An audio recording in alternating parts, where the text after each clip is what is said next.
नमस्कार, आदाब, सत श्री अकाल, गुड मॉर्निंग मेरे प्यारे दोस्तों। आज चुका आपका होस्ट एंड दोस्त पवन लेकर के ताजा तरीन टॉपिक आपके अपने YouTube channel educational centre Jharkhand पे स्वागत करता हूं आप सभी साथियों का। मैं हमारे YouTube channel educational centre Jharkhand पे साथियों, ये थोड़ा सा लाइट का प्रॉब्लम है ना, तो थोड़ा सा आप लोग कॉपरेट कीजिएगा क्योंकि ये कम बेसी हो रहा है, कम ज्यादा हो रहा है। तो इसका मतलब है थोड़ा सा एक ही फेज में लाइट अभी आ रहा है। लाइट का थोड़ा सा उधर वायर में प्रॉब्लम है, तो वो कल तक ठीक हो जाएगा। थोड़ा सा कॉपरेट करने का प्रयास कीजिएगा। अगर अच्छा से ना दिखे तो थोड़ा सा क्वालिटी आप लोग बढ़ा लीजिएगा, ठीक है। चलिए साथी, तो आज का क्लास स्टार्ट करते हैं बिना किसी हिचकिचाहट के। पेन पेपर हाथ में, पॉलिटी बुक साथ में लेकर के बैठ जाइए और हो जाइए कुछ सीखने को तैयार। आज का क्लास हम लोगों को आगे पढ़ना है, जो कि हम लोग पिछले क्लास में थोड़ा सा पढ़े थे, उसे रिवाइंड कर लेते हैं। कल जो हमने पढ़ा था उसे हम लोग थोड़ा सा रिवाइंड कर लेते हैं, ताकि आज का क्लास जो रिलेटेड है उसे हम लोगों को पढ़ने में दिक्कत ना हो। उम्मीद है मुझे कि आप लोग रिविजन जरूर किए होंगे जो मैं बताया हुआ हूँ ना। क्लास 6 का स्थानीय स्वशासन चैप्टर नंबर 6, जो मैंने आप लोगों को बताया था कल, पंचायती राज के बारे में। क्या बताया था? पंचायती राज के बारे में। पंचायती राज में मैंने आप लोगों को बताया था साथियों कि इसके 3 पिलर्स हैं। ये 3 जो है तो इस 3 स्तर में ये बटा हुआ है। पंचायती राज कितने स्तर में है? 3 स्तर में बटा हुआ है। पहला ग्राम स्तर का पंचायती राज, दूसरा प्रखंड स्तर का पंचायती राज व्यवस्था, और तीसरा जिला स्तर का पंचायती राज व्यवस्था। जिसमें मैंने आप लोगों को बताया था पहले का बात, ग्राम स्तर का पंचायती राज व्यवस्था। पंचायती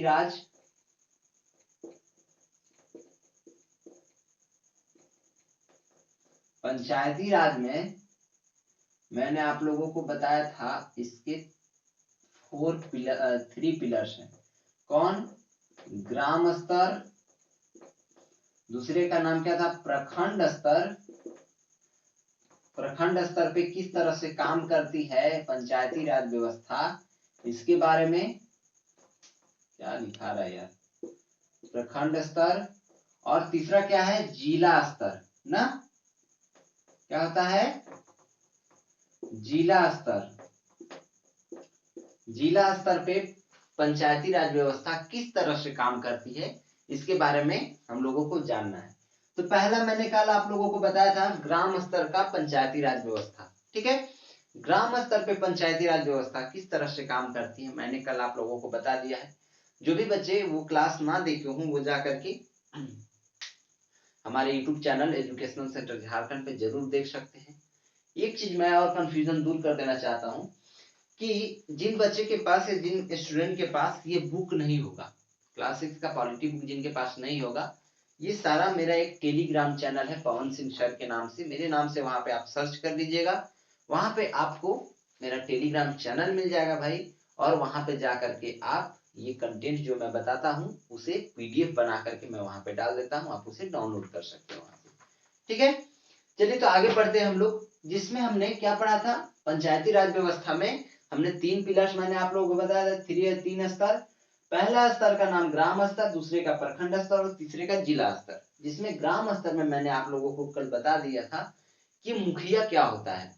ग्राम स्तर में जो मुखिया कार्य करता है, मुखिया, वार्ड सदस्य, पंचायत समिति, सब सभी के बारे में हम लोगों को जानना है। लेकिन पहले मैंने क्या बताया था आप लोगों को कि मुखिया क्या होता है। क्या मुखिया आप भी बन सकते हो? क्या मुखिया बनने के लिए कोई योग्यता होनी चाहिए क्या? या मुखिया बनने के लिए कितनी उम्र होनी चाहिए? ये सारी बातें हमने वहां पे डील कर लिया, अच्छे से बता दिया। उम्मीद है आप लोगों को याद होगा। नहीं याद होगा तो वीडियो देख लीजिए। अगर यार वो भी नहीं समझ में आए, वो भी नहीं देख पाया, तो हमसे पूछ सकते हैं, बता देंगे। ऐसे भी बता देता हूं मैं कि मुखिया बनने के लिए करीब 21 साल या 21 साल से ज्यादा होने चाहिए, तभी आप एक मुखिया बन सकते हैं, आप उसके चुनाव में खड़े हो सकते हैं। रह गई बात योग्यता की, तो योग्यता हो आपके पास कुछ का या ना हो, उससे कोई फर्क नहीं पड़ता है। आप गरीब हो या अमीर हो, उससे कोई भी फर्क नहीं पड़ता है। सिर्फ आप कोई सरकारी लाभ ना ले रहे हो ना। सिर्फ ध्यान से सुनिएगा, सिर्फ आप कोई भी सरकारी लाभ से लाभान्वित ना हो, यानी आपका कोई सरकारी जॉब नहीं हो, तभी आप मुखिया में के लिए एलिजिबल है, मुखिया आप बन सकते हैं। अगर आपका कोई सरकारी जॉब है, गवर्नमेंट जॉब है, तो आप जो है सो मुखिया नहीं बन सकते। वो चीज फिर अलग नियम है, ठीक है। तो हमने क्या देख लिया, मुखिया क्या था ये हमने बता दिया आप लोगों को। आज हमारा इंपॉर्टेंट पॉइंट्स किस किस चीज के बारे में जानना है वो मैं आप लोगों को बता दूं कि आज हम लोग जानेंगे 4 इंपॉर्टेंट पॉइंट्स, 4 इंपॉर्टेंट पावर्स बोला जाए तो अच्छा रहेगा, क्योंकि मुखिया का पावर क्या था मैंने आप लोगों को वहां भी बताया कि चेक इशू करने का जो है सो पंचायत निधि के द्वारा उसी को रहता है पावर, इसको तो मुखिया को। आज हम लोग जानेंगे 4 इंपॉर्टेंट पावर शक्ति के बारे में। पहले का बोला जाता तो क्या हो जाता है, उप मुखिया। उप मुखिया का क्या पावर है भाई, पहले क्या, उप मुखिया। उप मुखिया का क्या पावर है, उप मुखिया क्या कर सकता है, उप मुखिया बनने के लिए एलिजिबल कितना क्या होनी चाहिए, ये सारा चीज मैंने आप लोगों को अभी बताऊंगा। दूसरे वार्ड सदस्य का बात आ रहा था बीच में ना, वार्ड सदस्य, इसे भी मैं बताऊंगा आप लोगों को कि वार्ड सदस्य का क्या पावर है, वार्ड सदस्य क्या है, ये सारा चीज हम लोग देखेंगे इसमें। फिर हम लोग देखेंगे पंचायत सेवक, किसके बारे में, पंचायत सेवक, इसका क्या पावर है, पंचायत सेवक क्या कर सकता है ना, पंचायत सेवक का काम क्या होता है। और एक last and finally very important, क्या इसे बोला जा सकता है, ग्राम सभा, क्योंकि ये सारे जो है ना, ये सारे जितने भी नमूने हैं ये सभी ग्राम सभा में ही आप लोगों को देखने को मिलेंगे। ग्राम सभा में ही इन सभी लोगों का मीटिंग होता है, वहीं पे आप इन लोग सभी लोग मिलते हैं, वहीं पे मीटिंग का संचालन किया जाता है। क्या, ग्राम सभा। ये 4 जो है सो इंपॉर्टेंट पावर बोला जाए या टॉपिक जो भी बोलिए, इसे हम लोग अभी डील करेंगे, ठीक है। तो पहले हम लोग जानना शुरू करते साथियों उप मुखिया के बारे में। उप मुखिया क्या है, उप मुखिया के लिए क्या क्या एलिजिबल होना चाहिए, अगर आप लोग उप मुखिया में उठ रहे हो, उठना है तो चुनाव लड़ने के लिए ना। देखिए उप मुखिया चुनाव जो है सो वार्ड सदस्य मिलकर अपने पंचायत में ही किसी एक वार्ड सदस्य को का सदस्य का करते हैं। उप मुखिया बनने के लिए मैं पहले बता दूं एलिजिबल होना 21 साल का होना बहुत जरूरी है, ठीक है। वही जो मुखिया में नियम लागू होता है वही उप मुखिया में भी नियम लागू होगा, वही वार्ड सदस्य में भी होगा, वही पंचायत समिति में भी होगा, ठीक है। तो 21 साल कम से कम होना चाहिए, 21 साल से ज्यादा हो तो चलेगा, कम नहीं होना चाहिए, ठीक है। और कोई सरकारी लाभ ना ले रहा हो, यानी वो सरकार से किसी भी तरीके से कोई जॉब से नहीं जुड़ा हुआ हो, तो वो उप मुखिया बन सकता है। पहला बात, उसकी कोई योग्यता हो चाहे ना हो कोई फर्क नहीं पड़ता है, वो पढ़ा लिखा हो या अनपढ़ हो कोई भी उप मुखिया बन सकता है, या वो गरीब हो या अमीर हो या वो कोई जाति से हो, कोई फर्क नहीं पड़ता है, वो उप मुखिया बन सकता है, ठीक है। चलिए अब हम लोग जानते हैं उप मुखिया का चुनाव कैसे होता है। उप मुखिया का चुनाव जितने भी वार्ड सदस्य होते हैं साथियों, उन सभी वार्ड सदस्यों में ही एक वार्ड सदस्य को उप मुखिया बना दिया जाता है, उन वार्ड सदस्यों को के सब समर्थन से, सभी के बहुमत से ये बनता है उप मुखिया। किस तरह से बनता है, किस तरह से चुनाव होता है, तो उप मुखिया का चुनाव वार्ड सदस्य मिलकर अपने पंचायत में ही, पंचायत से ही जो है सो किसी एक वार्ड सदस्य का करते हैं। उप मुखिया का चुनाव किस तरह से होता है, अपने पंचायत जिसके जिसके जो जो पंचायत है उस पंचायत में जो वार्ड रहेंगे, जितने वार्ड रहेंगे उन सभी लोग वार्ड मिल करके, सभी वार्ड सदस्य मिल करके और एक वार्ड सदस्य का चुनाव कर देते हैं, वही जो है सो चुन करके उप मुखिया के पद पे आ जाता है, ठीक है। और वो ऐसा क्यों करते हैं, मुखिया के रहते हुए घर में ऐसा क्यों किया जाता है, ये भी बात है। तो चलिए ये फैक्टर्स क्या मायने रखता है, ये एक ऐसा कहा जाए तो कॉमन फैक्टर ये इसलिए है क्योंकि उप मुखिया जो है सो मुखिया के अनुपस्थिति में काम करेगा। अगर मुखिया ना हो तो उप मुखिया वहां पे किसी भी सभा का संचालन करने के लिए उपस्थित रह सकता है, वो काम कर सकता है, समझ में आया।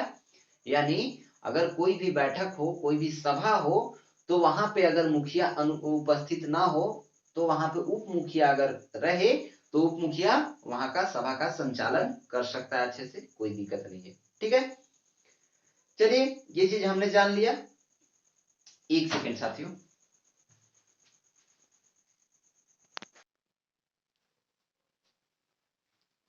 हाँ तो मैं क्या बता रहा था कि उप मुखिया का चुनाव के लिए जो है सो सभी वार्ड मिल करके एक पंचायत में एक वार्ड का चुनाव कर देते हैं, वही उप मुखिया बन जाता है, ठीक है। और वो किस लिए चुना जाता है, तो मुखिया के अनुपस्थिति में वो सभा का संचालन कर सके, सभा को सुचारू रूप से आगे बढ़ा सके, उस काम को आगे बढ़ा सके। ठीक है, ये उप मुखिया का कार्य होता है और उप मुखिया का इस तरह से इसका ये पावर है कि वो मुखिया के अनुपस्थिति में किसी भी काम को वो अंजाम दे सकता है, वो उसको कर सकता है। ठीक है, चलिए अब हम लोगों को उप मुखिया का डाउट तो क्लियर हो गया कि उप मुखिया का क्या पावर है, उप मुखिया क्या कर सकता है, उप मुखिया का काम क्या है, उसका चुनाव किस तरह से होता है। अब हम लोग जानते हैं साथियों वार्ड सदस्य के बारे में। क्या होता है वार्ड सदस्य, वार्ड सदस्य का पावर क्या है, वार्ड सदस्य होने के लिए, बनने के लिए क्या एलिजिबिलिटी क्राइटेरिया है, यानी हमारे पास कोई योग्यता होनी चाहिए क्या, हमारी कोई उम्र होनी चाहिए क्या वार्ड सदस्य बनने के लिए, ये चीज हम लोग अभी जानेंगे। तो वार्ड सदस्य बनने के लिए मैं बता दूं, फिर से वही मुखिया वाला ही नियम लागू होगा कि कम से कम 21 साल किसी भी व्यक्ति का, वो या महिला हो या पुरुष हो। और एक चीज और ध्यान रखिएगा कि हमारे झारखंड राज्य में जो है सो ग्राम स्तर का जो पंचायती राज है, इसमें महिलाओं को 50% यानी 50% का छूट दिया गया है विभिन्न पदों के लिए। समझे, महिलाओं को जो है सो 50% का इस चुनाव के लिए विभिन्न पदों के लिए, जैसे उप मुखिया हो गया, वार्ड सदस्य हो गया, पंचायत सेवक हो गया, मुखिया हो गया, इन सभी के लिए जो है ना सो 50% का छूट दिया हुआ है महिलाओं के लिए खास करके। तो महिलाएं जो भी सोच रही होंगी वार्ड सदस्य मुखिया में उठने का, वो उठ सकती हैं क्योंकि 50% का उन लोगों को आरक्षण दिया गया है, ये समझिए ऑफर है ना। चलिए तो आगे बढ़ते हैं, हम लोग क्या जानते हैं वार्ड सदस्य के बारे में। वार्ड सदस्य के लिए भी वही एलिजिबिलिटी क्राइटेरिया अपनाया गया है जो कि एक मुखिया के लिए अपनाया जाता है, यानी मुखिया अगर 21 साल में बना जा सकता है तो वार्ड सदस्य भी 21 साल से ही स्टार्ट होगा, उसका चुनाव आपका 21 साल उम्र होना चाहिए, तभी आप वार्ड सदस्य बन सकते हैं। इसके लिए कोई योग्यता होने की कोई जरूरत नहीं है साथियों, कोई अनपढ़ आदमी भी बन सकता है, कोई पढ़ा लिखा भी आदमी बन सकता है। बस एक चीज का ध्यान रखना है कि वो कोई सरकारी लाभ ना ले रहा हो, यानी वो सरकार से किसी भी जॉब के माध्यम से, किसी भी नौकरी के माध्यम से ना जुड़ा हो। अगर वो सरकार से नौकरी के माध्यम से जुड़ा हुआ है, अगर वो सरकारी गवर्नमेंट जॉब से कुछ जुड़ा हुआ है, सरकारी नौकर है, तो वो जो है सो इस क्षेत्र में नहीं आ पाएगा। ठीक है, ये उसके लिए एक बाधक के रूप में रेसिस्टेंस का काम करता है ना। तो चलिए हमने क्या देखा कि वार्ड सदस्य का चुनाव इस तरह से किया जाता है, मतलब चुनाव करने के लिए ये नियम है। अब वार्ड सदस्य का थोड़ा सा आगे हम लोग जान लेते हैं क्या है। एक ग्राम पंचायत जनसंख्या के आधार पर कई वार्डों में बटा होता है। हमारा जो पंचायत होता है, यानी एक गांव का पंचायत होता है, जनसंख्या के आधार पे कितने वार्डों में बटा हुआ था, बहुत सारे वार्डों में। जैसे आप लोगों को कहते हुए मिलता होगा, जैसे सर्वे करने कोई आता है तो बोलता है वार्ड संख्या ये, वार्ड संख्या 2, वार्ड संख्या 3, वार्ड संख्या 5, वार्ड संख्या 5 में ये गांव आता है, वार्ड संख्या 4 में ये गांव आता है। तो वो जो है ना एक वार्ड में एक बटा वार्ड, मतलब कहने का अर्थ यह है कि एक ग्रुप कहा जाए तो, ग्रुप ना कह करके आप उसे एक सेट बोल सकते हैं, यूनिवर्सल सेट कहा जाए तो। एक जो है सो वो वार्ड में बटा हुआ, यानी उसमें यूनिवर्सल सेट वार्ड हो गया, और उसमें जो लोग हैं वो सब एक सेट या सबसेट बोला जाता हो गए, जो कि उसमें इतने व्यक्ति हैं। जैसे कहा जाता है कि वार्ड के लिए एक वार्ड में कम से कम 500 व्यक्ति को का रहना होना होता है। 500 अगर व्यक्ति हैं तो उसे एक वार्ड गिना जाता है, एक वार्ड है।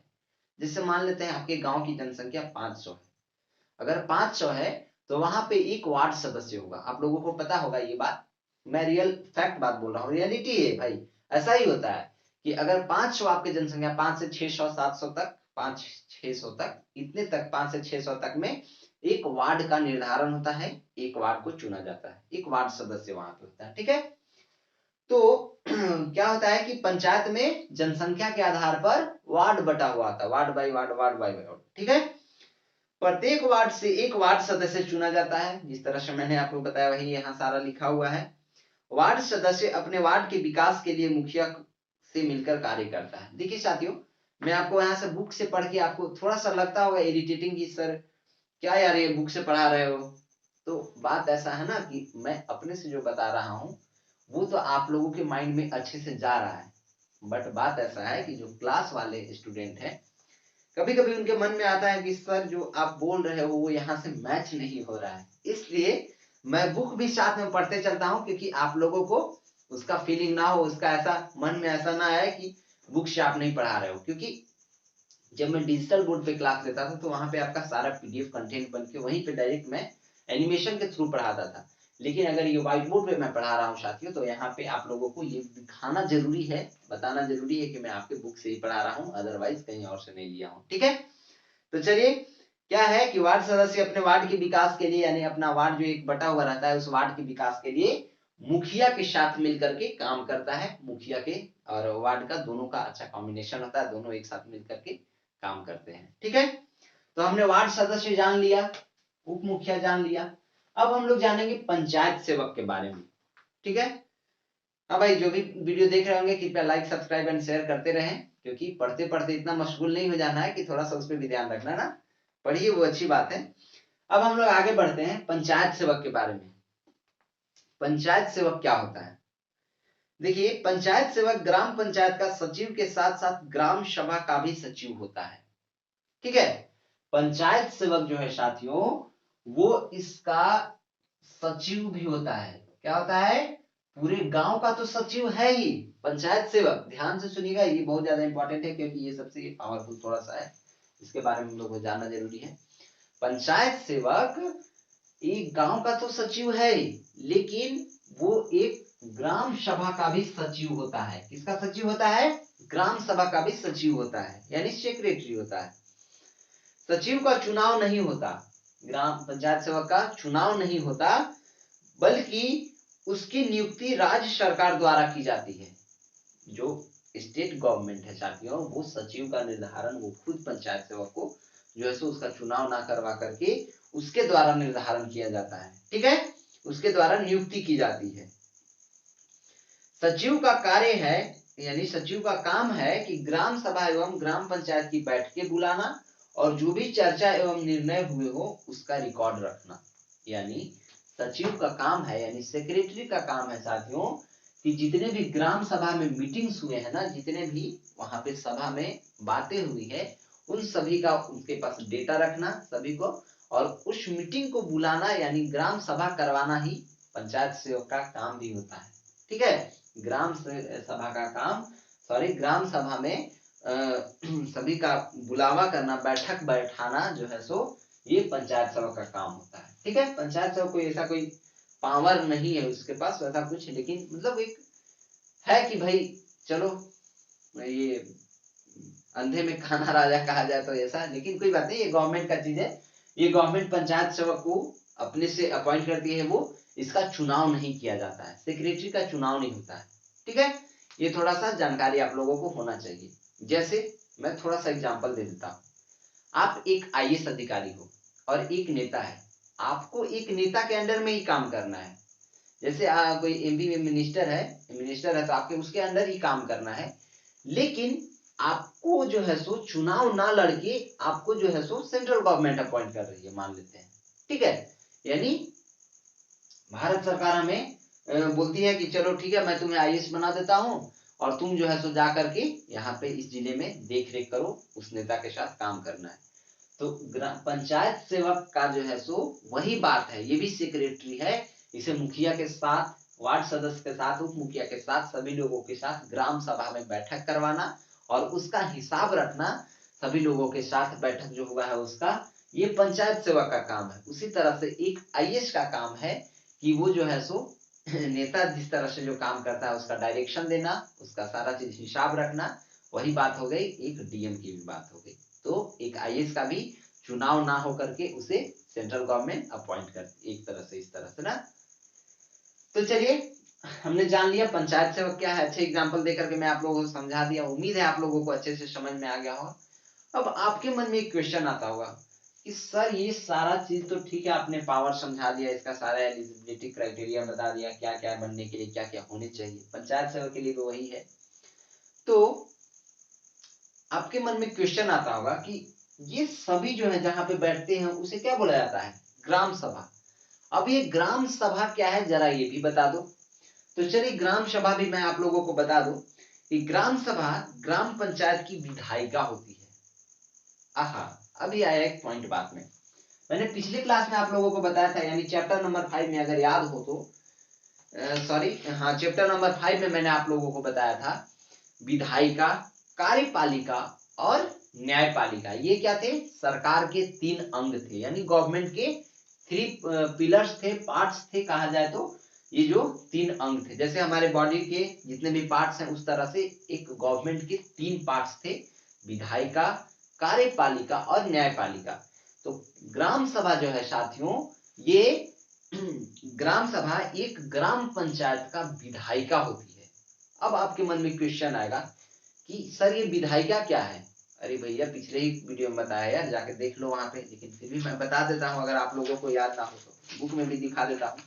देखिए, सरकार के अंग 3 अंग थे, मैंने बताया था आप लोगों को ना, सरकार के 3 अंग थे, विधायिका, कार्यपालिका और न्यायपालिका। विधायिका का काम क्या था कि कानून का बनाना, ये एक जनता के द्वारा चुनी हुई एक सरकार होती है कहा जाए तो ना, चुने हुए एक प्रतिनिधि होते हैं इसमें, जैसे जनता जिसको वोट देती है वो एक जन प्रतिनिधि के रूप में चुन करके आता है, और वो जो है सो नियम, सरकार के इस अंग के पास कानून बनाने की शक्ति होती है, ये कानून बना सकता है। यानी ग्राम सभा जो है इन सभी के लिए जो है सो कानून बनाता है, सभी इसमें बैठ करके कानून बनाते हैं। और यह जो है सो राज्य हित में यह नीति बनाने का कार्य भी करती है, हमारे राज्य के लिए जो है सो नीति बनाने का काम भी करती है। ये तो ग्राम सभा की बात, वो तो विधायिका की बात थी। ग्राम सभा जो है सो हमारे ग्राम पंचायत की विधायिका होती है। समझ में आ गई विधायिका क्या थी? विधायिका ग्राम पंचायत की एक ग्राम सभा जो है सो विधायिका है। एक पंचायत के क्षेत्र में रहने वाले सभी वयस्क मतदाता इसके सदस्य होते हैं। जितने भी मतदाता हैं वयस्क, यानी 18 साल से ऊपर जो वोट दे सकते हैं, वो सभी जो है सो इस ग्राम सभा के जो है सो एक पंचायत में जो लोग रहते हैं, इस क्षेत्र में रहने वाले सभी इसके सदस्य होते हैं। ग्राम सभा के सभी लोग सदस्य होते हैं, एक पंचायत में रहते हैं उन लोग। ग्राम पंचायत गांव के हित में निष्पक्ष रूप से काम कर सके, इसमें ग्राम सभा की महत्वपूर्ण भूमिका होती है। ग्राम पंचायत जो है साथियों, वो एक गांव के लिए ना अच्छे से काम कर सके, इसमें जो है सो ग्राम सभा की बहुत ज्यादा भूमिका होती है, एक महत्वपूर्ण भूमिका ये निभाती है। ठीक है। ग्राम सभा ग्राम पंचायत के मनमाने ढंग से काम करने पर रोक लगाती है, साथ ही पैसों का दुरुपयोग न हो एवं कोई गलत काम न हो, इसकी भी निगरानी करती है। इसे संवैधानिक दर्जा भी दिया गया है। ठीक है। यानी ग्राम सभा जो है साथियों, एक मुखिया भी आ गया ना, मुखिया, यानी ग्राम सभा जो है साथियों, इन सभी लोगों का कहा जाए तो दादाजी है। ठीक है। यानी सभी लोगों को अगर कोई कुछ गलत कर रहा है तो उसे सजा देने, उसको गलत करने से रोकने का सारा का काम इसके पास अकेले दम है, अकेले उतना पावर है ग्राम सभा के पास कि इन सभी को हिला के रख सकता है ना। इस तरह से ग्राम सभा के बारे में। तो कल जो है हम लोग साथियों ग्राम सभा के महत्वपूर्ण कार्य क्या क्या है, उन सभी चीजों के बारे में हम लोग जानेंगे। आज तो हम लोगों ने ग्राम सभा के क्या पावर्स थे वो चीज हम लोगों ने जान लिया। कल हम लोग ग्राम सभा के महत्वपूर्ण कार्य क्या थे वो हम लोग जानेंगे। एक चीज मैं और आप लोगों को तथ्यात्मक जानकारी के रूप में इंपॉर्टेंट जानकारी देना चाहता हूं कि आपके मन में क्वेश्चन आएगा कि सर आपने पंचायती राज तो बताया, लेकिन ये ऑपरेट कहां से हुआ था? कोई भी चीज अगर शुरू होता है तो उसका तो कहीं ना कहीं कोई ये तो केंद्र बिंदु जरूर होता है। जैसे मान लेते हैं हम पढ़ाना स्टार्ट किए, तो कोई भी हमसे पूछेगा आप पढ़ाना कहां से स्टार्ट किए शुरू, तो मैं कह सकता हूं मैंने अपने रियल लाइफ में पढ़ा है। लेकिन वो पूछेगा ऑनलाइन आप कहां से पढ़ाना स्टार्ट किए, यानी मैं बोलूंगा यूट्यूब पे मैंने क्लास देना स्टार्ट किया। ठीक है। तो इस तरह से जो है साथियों, आप लोगों के मन में क्वेश्चन जरूर आएगा कि पंचायती राज व्यवस्था भारत में सबसे पहले कहां पे लागू हुआ था। ठीक है। तो ये जो है सो राजस्थान का एक जिला है नागौर। कहां पे? राजस्थान का एक जिला है। सबसे पहले मैं लिख देता हूं यहाँ पे, आप लोग जरूर नोट कर लेंगे, ये इंपॉर्टेंट पॉइंट है। भारत में सबसे पहले पंचायती राज व्यवस्था राजस्थान के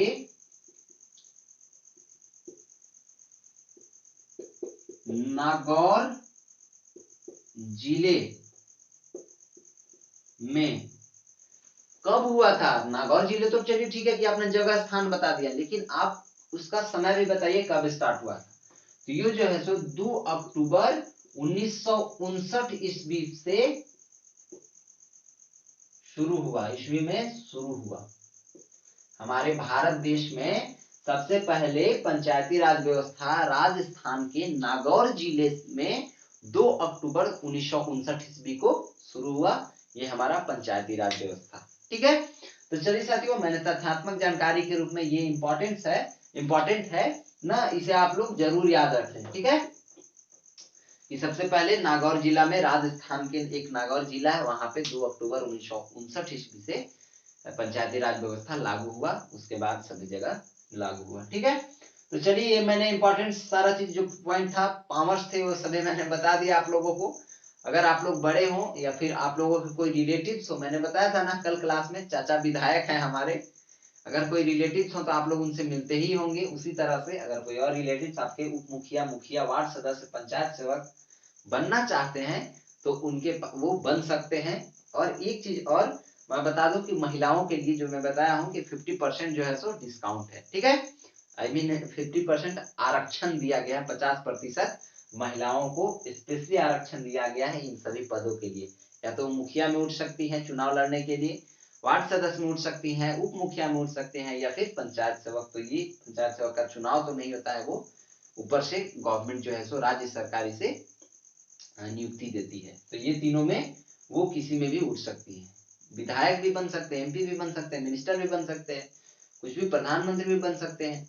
लेकिन उसके लिए जो है सो ज्यादा थोड़ा मेहनत करना पड़ेगा। अगर छोटा पद पाना है, मुखिया, उप मुखिया, तो ये सब के लिए थोड़ा कम मेहनत है, ठीक है।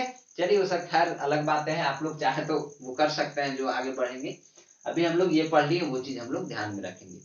मिलते हैं फिर नेक्स्ट क्लास में, तब तक के लिए पढ़ते रहना है और अपने साथियों में शेयर वेयर करते रहना है यार। थोड़ा लाइक, सब्सक्राइब और कमेंट्स कोई दिक्कत हो तो कीजिए और हमें पता चले। तब तक के लिए बड़ों को सम्मान, छोटों को प्यार और अपना व्यक्तित्व इस प्रकार विकसित करना है कि महिला आप लोग के साथ सुरक्षित महसूस करें। मिलते हैं साथियों नेक्स्ट क्लास में, तब तक के लिए बाय बाय, टेक केयर, जय हिंद।